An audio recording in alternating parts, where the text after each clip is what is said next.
Welcome back to Bollywood presenting. Movie की शुरुआत में हमें बताया जाता है कि सूरज धीरे धीरे बढ़ता जा रहा है और आने वाले 100 साल में वो इतना ज्यादा बढ़ जाएगा कि वो पूरी दुनिया को अपने में समा लेगा। अब इसी तबाही से बचने के लिए सभी देश ने मिलकर एक गवर्नमेंट तैयार की जिसका नाम यूएई था।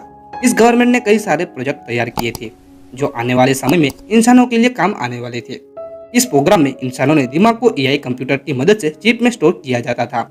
इससे होता यह था कि अगर वो इंसान मर जाता है तो भी वो अपनी फैमिली के साथ रह सकता था, यानी कि इसके दिमाग को कहीं भी ट्रांसफर किया जा सकता था। लेकिन एक प्रोजेक्ट में बहुत सारे पैसों की जरूरत थी, इसलिए पैसा ज्यादा न होने की वजह से इस प्रोजेक्ट को बंद कर दिया जाता है और एक नए प्रोजेक्ट को स्टार्ट किया जाता है जो अनफ्रंटिंग था, जिसमें धरती पर कई सारे इंजन लगाए जाएंगे जिससे पृथ्वी को उसकी जगह से थोड़ी दूर ले जाया जा सके और इसी तरह से पृथ्वी को दूसरे सोलर सिस्टम में भेजा जा सके ताकि सूरज की तरफ से आने वाली तबाही से उसे बचाया जा सके।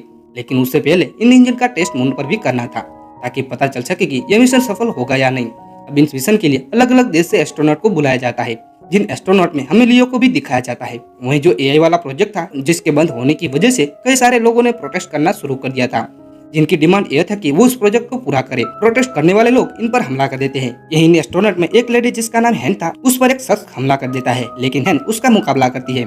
इसके बाद सभी एस्ट्रोनॉट को एक एलिवेटर की मदद से चांद पर भेजा जाता है। ये एलिवेटर इन सभी एस्ट्रोनॉट को चांद पर पहुंचाने वाली थी। सभी एस्ट्रोनॉट उस स्टेशन पर पहुंच जाते हैं जहां पर उनकी ट्रेनिंग शुरू हो जाती है और कुछ वक्त के बाद इनकी ट्रेनिंग पूरी हो जाती है। लियो और हैन इस मिशन के दौरान एक दूसरे को पसंद करने लगे थे। अब यहाँ पर इनकी ट्रेनिंग खत्म हो जाती है, इसलिए हैन चांद पर जाने वाली थी। इसलिए लियो कुछ दिनों के लिए हैन से नहीं मिल सकता था, लेकिन वो उसके लिए वहाँ पर फूल लेकर आता है। लियो फूल देकर बाहर निकलता उससे पहले एलिवेटर का दरवाजा बंद हो जाता है और उन्हीं के साथ वहीं पर फंस जाता है।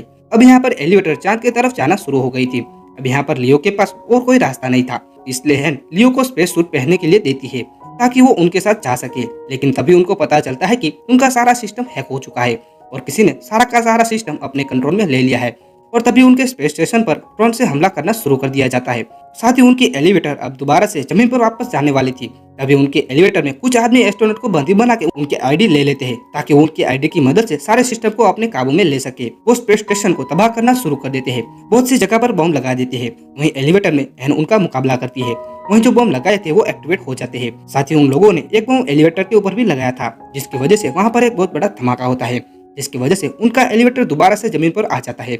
एलिवेटर जमीन से टकराने की वजह से बहुत सारे लोग मारे जाते हैं और काफी सारे लोगों को चोटें आती है। अब इस तबाही की वजह से बाकी देश यूएसए से जुड़े हुए थे। वो चाइना की गवर्नमेंट को चेतावनी देते हैं कि उन्हें जल्दी चांद पर इंजन की टेस्टिंग शुरू करनी होगी। फिल्म के दूसरे सीन में हमें एक और टीम दिखाई जाती है जो पहले से चांद पर स्लीपिंग चैम्बर में मौजूद थी। वहीं उसी एक चैम्बर में हमें हैन यू को दिखाया जाता है जो अपने चैम्बर में से बाहर आता है। वो अपने कंप्यूटर के पास जाता है और कंप्यूटर पर अपनी बेटी के साथ बातें करना शुरू कर देता है।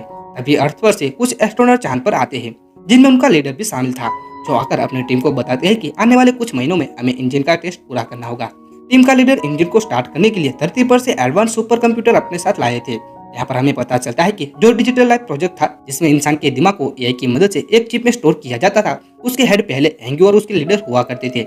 लेकिन अब यह प्रोग्राम बंद हो गया था, तो उन्होंने यहाँ पर यानी कि मून पर इस प्रोग्राम पर काम करना शुरू कर दिया था। कुछ वक्त के बाद हैन्यू कंप्यूटर पर अपनी बेटी से बातें करना शुरू कर देता है, जिस दौरान हमें हैन्यू का पास्ट दिखाया जाता है। जब हैन्यू का कार एक्सीडेंट हुआ था उसमें हैन्यू की बेटी मारी गई थी, लेकिन हैंग्यू ने पहले से अपनी बेटी के दिमाग को एक चिप में ट्रांसफर कर दिया था और हैंग्यू ने इस एआई प्रोग्राम का पहला टेस्ट अपनी बेटी पर ही किया था, जो पूरी तरह से सफल हुआ था। यहाँ पर हैंग्यू का लीडर जो सुपर कंप्यूटर अपने साथ लाए थे, हैंग्यू उनकी मदद से अपनी बेटी को एआई रोबोट बनाकर फिर से जिंदा करना चाहता था, लेकिन उसका लीडर यह काम करने से मना कर देता है क्योंकि यह काम बहुत ही ज्यादा रिस्की था। कुछ वक्त के बाद मून पर तूफान आ जाता है, जिसकी वजह से इनका नया सुपर कंप्यूटर पूरी तरह से बर्बाद हो जाता है। अब यहाँ पर इंजन को चलाने के लिए अब इनके पास और कोई रास्ता नहीं था, इसलिए वो अपने पुराने कंप्यूटर को निकालते हैं और उसकी मदद से इंजन को स्टार्ट करने वाले थे। लेकिन इस कंप्यूटर की सारी डिटेल हैंग्यू के पास थी, जो डिटेल देने से मना कर देता है। लीडर कहता है कि तुमको ये डिटेल देनी होगी। इसके जवाब में हैंग्यू कहता है कि आपको मुझसे वादा करना होगा कि जो भी नया सुपर कंप्यूटर बनाया जाएगा उसके बारे में मुझे सारी की सारी डिटेल देनी होगी, जिस कंप्यूटर की मदद से वो अपनी बेटी को एआई फोन में जिंदा करने वाला था। हैंग्यू पुराने कंप्यूटर की डिटेल देता है और पुराने कंप्यूटर को स्टार्ट करता है, जिसकी मदद से इंजन स्टार्ट हो जाता है और इनका मिशन कंप्लीट हो जाता है, जिसकी वजह से मून अपनी ऑर्बिट में से कुछ दूर जाता है। वहीं दूसरी तरफ इसी तरह के इंजन अर्थ पर भी लगाए गए थे। अब इनको भी स्टार्ट किया जाता है, जिससे अर्थ भी अपनी ऑर्बिट से थोड़ी दूर हट जाती है। अब यह गवर्नमेंट अपने मिशन में धीरे धीरे सफल हो रहे थे। अब जो तबाही सन से होने वाली थी वो भी डर खत्म हो जाता है। धीरे धीरे जैसे वक्त गुजरता है, यूएजी धीरे धीरे अपने नए मिशन को लॉन्च करता है, जिनमें उनका एक और प्रोजेक्ट था जिसका नाम था अंडरग्राउंड सिटी, जहाँ पर उन्होंने जमीन के नीचे कुछ शहरों को बनाया था ताकि अगर जमीन पर किसी भी तरह की तबाही हुई तो लोग वहाँ पर जाकर रह सके। लेकिन वहाँ पर रहने की टिकट हर कोई के पास नहीं थी। वहीं हमें हैन और लियो को दोबारा दिखाया जाता है, जिनकी अब शादी हो गई थी और उनका एक बेटा भी था। लेकिन जब वो मिशन पर गए थे, जिसकी वजह से हैन को कैंसर हो गया था, इसलिए उसकी हालत दिन ब दिन खराब हो रही थी। वो अब जल्दी से मरने वाली थी। वहीं दूसरी तरफ बहुत एडवांस टेक्नोलॉजी के सुपर कंप्यूटर बनाए गए थे। उन्हीं में से अब एक कंप्यूटर लियो का इंटरव्यू ले रहा था। उसी जगह पर यह सब हैंग्यू भी देख रहा होता है। जब रात होती है तब हैंग्यू उस कंप्यूटर के पास जाता है।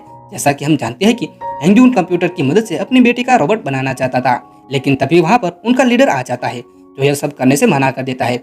लेकिन हैंग्यू उसके हेड से आने से पहले वो बहुत सारे कंप्यूटर को खराब कर देता है, जिसका नुकसान ये होता है कि चांद पर जो इंजन लगाए थे वो फट जाते हैं, जिसकी वजह से चांद अपनी जगह पर से हट जाता है और आने वाले 7 दिनों में वो धरती से टकराने वाला था। इसलिए चाइना अपने अंडरग्राउंड शहर को खोल देता है ताकि कुछ लोगों की जान बचाया जा सके। उधर हैन लियो से कहती है कि मैं कुछ ही दिनों में मरने वाली हूँ, तो तुम मेरा अंडरग्राउंड सिटी का कार्ड अपने डैड को दे देना, ताकि अगर तुम स्पेस स्टेशन में जाओ तो तुम्हारे पीछे डैड हमारे बेटे के साथ सही सलामत रह सके। इसी तरह से कुछ दिनों के बाद हैंक की मौत हो जाती है, इसलिए लियो के पिता उसके बेटे को लेकर अंडरग्राउंड सिटी चले जाते हैं।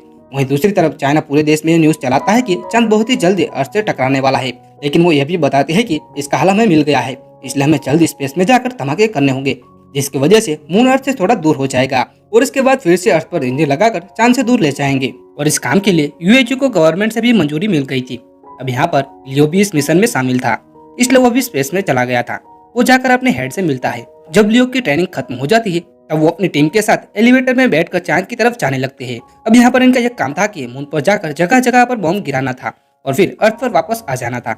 जब वो लौट रहे थे तब एक एलिवेटर अनबैलेंस होकर दूसरे एलिवेटर से टकरा के तबाह हो जाता है, जिसकी वजह से इनका स्पेसक्राफ्ट खराब हो गया था। यह जल्दी से अपनी कैप्सूल की तरफ जाते हैं। अब यहाँ पर यह 4 लोग थे और कैप्सूल में 3 लोग की जगह थी, इसलिए लियो अपने साथियों की जान बचाने के लिए वापस अर्थ पर भेज देता है और वो खुद मून पर रुकने का डिसाइड करता है। वहीं अर्थ पर हैंग्यू और उसका लीड आमने सामने बैठे थे, जहाँ पर हैंग्यू उसके हेड को बताता है कि हर चीज को ठीक करने के लिए उसके इंटरनेट सिस्टम को रिस्टोर करना होगा, जो कि अब खराब हो चुका है। अब यह सारी टीम समंदर के अंदर जाने का डिसाइड करती है, जहाँ पर उनका एक और स्टेशन था। लीडर और हैंग्यू को समंदर के अंदर जाकर सुपर कंप्यूटर की मदद से इंटरनेट को ठीक करना था। इनके साथ 2 और रोबोट थे जो स्टेशन तक पहुंचने में उनकी मदद करने वाले थे। उसी दौरान वहाँ पर टेक्निकल प्रॉब्लम होने की वजह से उनका एक रोबोट खराब हो जाता है। अब यहाँ पर हैंग्यू को सुपर कंप्यूटर की मदद से इंटरनेट को ठीक करना था। वहीं दूसरी तरफ मून पर बम फटने की वजह से मून के कुछ टुकड़े धरती पर गिरने लगे थे, जिनके कुछ पार्ट समंदर में हैंग्यू और उनके हेड के पास गिरते हैं, जिस वजह से अभी स्टेशन में पानी आने लगा था। अब यहाँ पर इनका लीडर पानी में डूबकर मरने वाला था। हैंग्यू उसको बचाने की पूरी कोशिश करता है, लेकिन हैंग्यू उसको बचा नहीं पाता। लेकिन लीडर मरने से पहले हैंग्यू को सुपर कंप्यूटर का सीक्रेट कोड बताता है, जिससे इंटरनेट को ठीक किया जा सके, जिसकी मदद से इंजन स्टार्ट हो सके। ये कोड बताने के बाद लीडर की मौत हो जाती है। उधर गवर्नमेंट भी अपनी तरफ से पूरी कोशिश कर रही थी। वो मून पर 300 लोगों की टीम को भेजने वाली थी, जो चांद पर जाकर बॉम्ब से धमाके करने वाली थी। टीम मून पर जाकर लियो से मिलती है, जो स्पेस में अभी भी जिंदा था। ये लोग लियो को कैप्सूल में बैठाकर धरती पर वापस भेजना चाहते थे, लेकिन लियो जाने से इनकार कर देता है। वहीं दूसरी तरफ हैंग्यू इंटरनेट सिस्टम को ठीक नहीं कर पा रहा था। वो जानता था कि अगर उसने जल्दी इंटरनेट सिस्टम को ठीक नहीं किया तो मून अर्थ से टकरा जाएगा, जिसकी वजह से ना तो इंजन ऑन होगी और ना ही धरती अपनी जगह से हट पाएगी, यानी कि अब सब कुछ खत्म होने वाला था। वहीं मून पर जो 300 लोगों की टीम गई थी, वो मून पर बड़े बड़े धमाके करते हैं, जिस वजह से चांद अपनी जगह से हटने लगता है। वहीं समंदर में हैंग्यू को पता चल गया था कि वो इतने कम समय में सिस्टम को ठीक नहीं कर पाएगा, इसलिए वो अपने दिमाग की एआई चिप को सुपर कंप्यूटर में डाल देता है और हैंग्यू की पानी में डूबकर मौत हो जाती है। जब यह खबर सभी को पता चलती है तब सभी की उम्मीदें टूट जाती है, क्योंकि उन्हें लग रहा था कि अब दुनिया खत्म हो जाएगी। लेकिन हैंग्यू के मरने के बाद उसका दिमाग सुपर कंप्यूटर में ट्रांसफर हो जाता है। वो कंप्यूटर खुद ही इंटरनेट को रिस्टोर करने लगा था। अब धरती पर सभी इंजन को ऑन कर दिया जाता है। दरअसल इन सभी सुपर कंप्यूटर के अंदर अब हैंग्यू का दिमाग मौजूद था, जिस वजह से इंटरनेट ठीक होते ही सब इंजन ऑन हो जाते हैं और मून भी अर्थ से दूर होने लगता है। उनका यह मिशन सफल हो जाता है। ये अपना सफर फिर से शुरू कर देते हैं और इसके बाद हमें 2065 का सीन दिखाया जाता है, जहाँ पर और भी इसी तरह के इंजन बनाने पर काम चल रहा था। इस मिशन में लियो भी शामिल था। यहाँ पर इस फिल्म की कहानी यहाँ पर खत्म होती है। अगर आपको वीडियो पसंद आया हो तो वीडियो को लाइक करना ना भूले और हमारी बॉलीवुड प्रेजेंटिंग यूट्यूब चैनल को जरूर सब्सक्राइब करें। Thank you for watching.